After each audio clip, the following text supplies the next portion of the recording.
Hi sa inyo mga kabonok, no? And ngayon nga ay kung nakikita nyo, naka-polo ako, nakabarong ako ngayon kasi today ay anniversary ng Declaration of Martial Law and at kino-commemorate natin to para maalala ang mga nangyari 48 years, 48 na ba? More than 48 years ago. So, disclaimer lang, itong mga impormasyon na nakuha ko ay hindi lang sabi-sabi at hindi nakuha sa mga revisionist.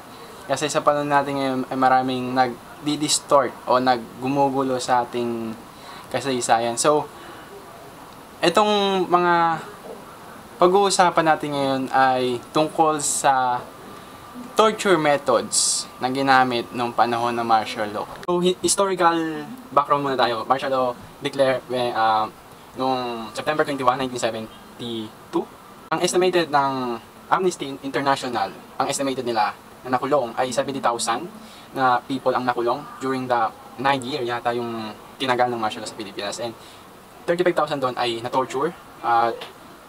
Small portion ng nakulong ay namatay o pinatay. And some portion din sa 70,000 people na yon ay naging test parasito. Dahil nga doon na uso yung mga tortures o methods na nangyari during martial law.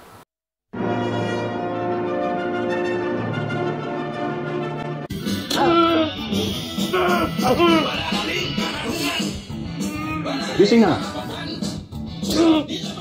Gising ka na? So yung una nyo napanood ay yung beating. Yun yung common na ginagawa na sa panahon ng martial law, no? Itong beating na to, yung kapag ini-interrogate ka, syempre, kapag ayaw mo sumagot, susuntukin hanggang sa, umamin ka at mailabas mo rin yung hinihingi nilang kasagutan para sa'yo. So, ginagawa yun sa interrogation at sa paghuli rin yata, ginagawa yun. At kapag walang magawa, yung mga sundalo, hindi na natin yan yung sundalo, mga constabulary, yun, nananakit sila ng mga victims o yung mga nakulong sa panahon yun.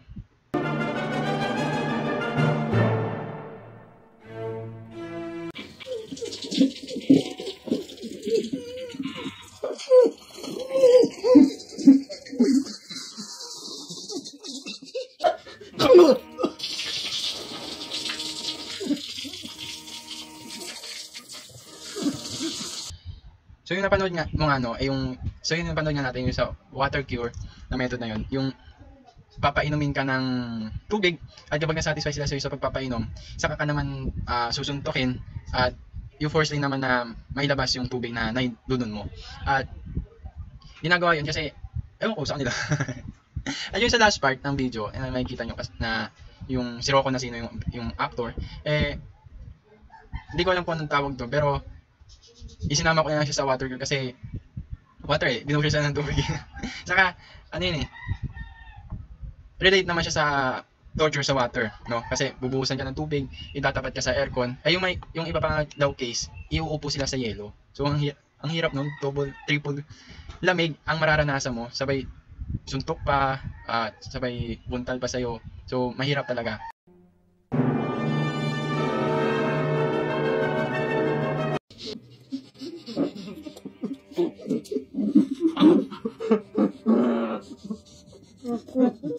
Ngayon, maglalaro tayo.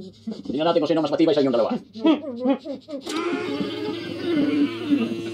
Kung panood nyo, uli, pangatlong may bibigay ko sa inyong specific methods, torture methods na nangyari, ay yung electric shock. Ito yung common.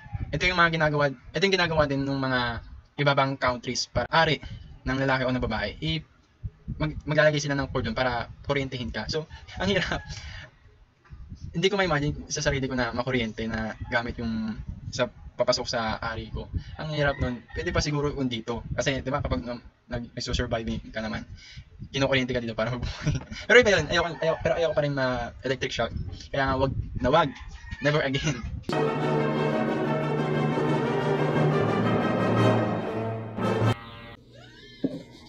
Ito.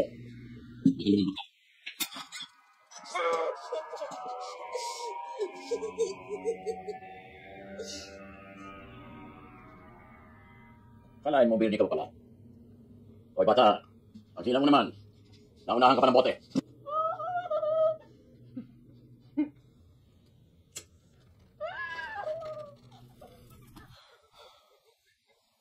Ang kinis ng balat mo. Halatang hindi ka naghihirap.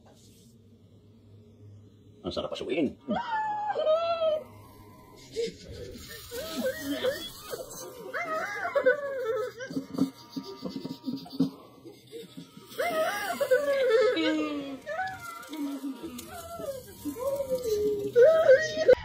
Unahin mo natin yung sa sexual abuse. Hindi lang yung pang-rape, pang-momolestya. Iba pa yung may tinatawag silang pepper.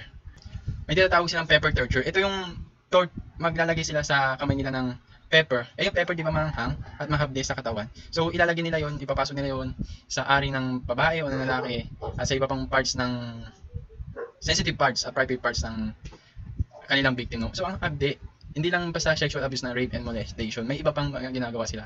At ayun nga, yung nakita yung yung pinasok, yung bote. Buti nga yung bote lang pinasok sa kanya. May iba pa daw na case na, at yung isa pa yung pinasok, yung nakita nyo si Alden na may pinapasok yung tingting sa ari niya. Yun yung common din na ginagawa sa mga lalaki noon na sa health, kapag may pinasok ka sa ari mo, masakit yun at may health complication yun. Yung storyang yun kay Bonnie Ilagan. So yung nangyari daw yun, dumugo daw yung ari niya at nag-cause daw yun ng UTI sa kanya. So hirap.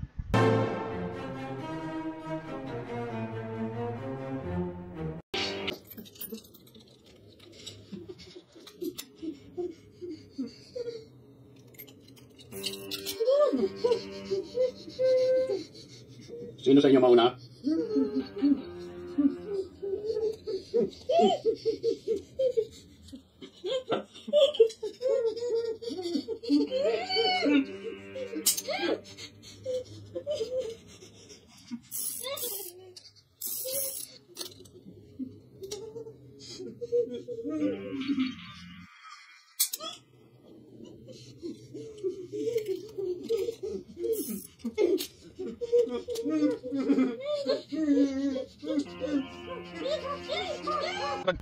Timing kapag nuserte ka kapag pagkapitik mo ng katilyo, hindi saktong bala yung laman, no? Pero mahirap pa rin yun kasi psychological effect yun times na tatamaan ka no?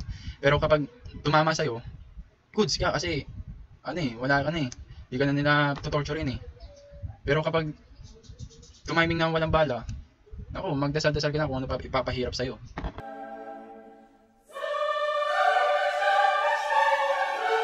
Yung pinatayo ni Imelda at ni McCoy sa Tacloban at sa Samar. Tacloban sa Samar ba yun? Na San Juanico Bridge. Ay, di ba, idinugre ang Bridges of Love yun. Sa panahon ng martial law, din yun, ginamit din yun na tawag sa isang torture. Yung Bridges of Love na yun, ginamit din yung pangalan yun para sa isang torture na ginagamit sa mga biktima. Yun daw yung parang sa dalawang kama, nasa dalawang kama ka. Tapos, yung katawan mo, ilalagay sa isang kama, tapos yung paa mo, ilalagay naman sa isang pangkama. So kapag nahulog ka, susuntukin ka daw nila, sisimuraan mo susuntukin, papupunta rin. At itatayo ka na naman uli, ilalagay ka na naman uli doon sa dalawang kamang yun. At napaka-ironic din, no? Bridges of Love, yung tawag sa San Juanico Bridge. At yung San Juanico Bridge na yun, ginamit din siya sa pagpapahirap sa mga Pilipino noon, sa mga kabataan noon. So ano tawag doon? Bridges of Love, and sa panahon yun, Bridges of torture? Parang gano'n. Nag-flashback na tayo at nag-commemorate na tayo sa Declaration Martial Law. At ngayon, as a youth, kabataan ng bayan, mas lalo pa nating practicing itong mga natatamasa natin ngayon, itong demokrasya na natatamasa natin ngayon. Kasi, let's say na magbago yung constitution, yun nga, nagbabago na yung constitution ngayon, at baka may singit o mawala sa isip na mga kongresista yung safeguards na ginawa nung 1986 constitution sa martial law section na yan. At i-practice natin, mga kabataan, na gawin yung democratic rights natin tulad ng pagsali sa mga elections, pagpa-participate sa mga communities, kasi di natin alam mangyari sa future. At let's say na habang at ito pa rin natin yung sinasabi ng bayani natin sa Jose Rizal na tayo ang pag-asa ng bayan. At yun lamang po na mga kabonak, no, naway marami kayong natutunan at na i-reflect sa mga democratic rights nyo, no. At itong araw na ito, sana hindi natin makalimutan. Oh, let's move on, sabi nga ng iba. Pero huwag natin makalimutan yung lessons na nangyari nung 48 years ago. At ayun nga. At yun nga. Huwag kalimutan na mag-like, comment, share, and subscribe sa aking channel. At hanggang sa muli. Bonax out. Pauwi na galing pang Estrella, inabot ng hating gabi proyekto sa eskwela. Kailangan tumawid sa Escanita sa Manuela. Sa kasamaang palad di na nakita ang dalaga madilim. Kasulok-sulukan sa may boni, di na nagugutom ang batang lansangan na si Rolly. Pero di siya nabusog sa tinapay o pral. Tila di mararating ang tinatanaw na lugar. Napakabagal ng pag-usad, parang lakad sa kasal. Pero minsan nung daan na ito ay nagsilbing kasagutan sa milyong-milyong hinihinging hiling. Malakas na narinig, bulong na nakakabinging. Hinaing na gumising sa ginigising na gising.